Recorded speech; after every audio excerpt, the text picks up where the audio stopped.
we're in Hiroshima, Japan, at the Chuo factory, and this is what makes a Mizuno golf club different than anything else in the industry. So with the grain flow forging process, it's a little bit different than a traditional forging. We start by taking a 1025E Pure Select billet of mild carbon steel. What a billet is, it literally is just a piece of metal, an elongated cylinder of metal. We'll take that cylinder and put it through a bending and stretching process. So by starting with the 1025E billet, you're able to ensure that the grains of the metal flow continuously from heel to toe.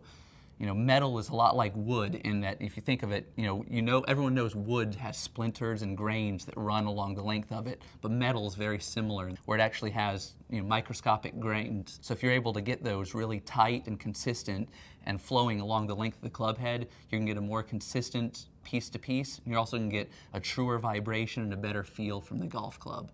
So we take a mild carbon steel billet, we bend and stretch it into a proper shape, and then we go into our primary forging step. With the primary forging, it's a hammer press. So that's a hammer that actually comes down like a hammer and actually pounds it 3 times into roughly the shape of a golf club. Every loft of every golf club has its own primary stage forging. So even though when you look at it, it looks really rough, it is the first step in forming that specific 7-iron or that specific 5-iron.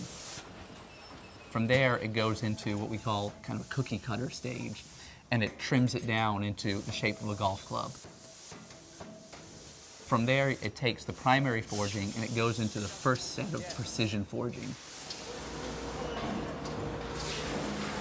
So this is the first primary. This is the first time precision forging.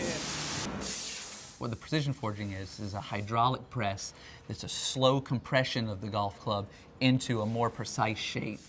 There's a little bit of extra flash that comes out after a precision forging. That's removed through another cookie cutter, and then it goes into the secondary forging.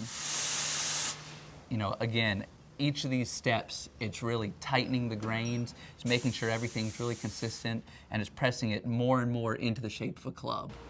So after the second hydraulic press, it goes into a blast, a sand blast, that actually removes any of the impurities that have started to oxidize on the golf club.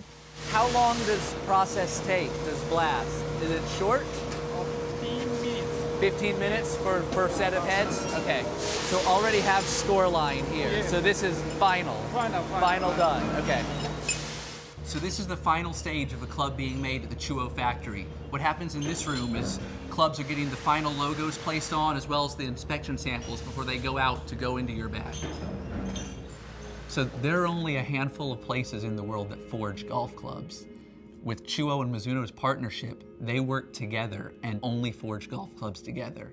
If you look at many of the other forging foundries across the world, you'll see any of a number of lines coming down from one manufacturer on this line to another manufacturer on this line. With Mizuno and Chuo, we've partnered up with a handshake partnership to develop not only all of Mizuno's golf clubs, but to help advance forging just as an art, to establish the greatest golf clubs together.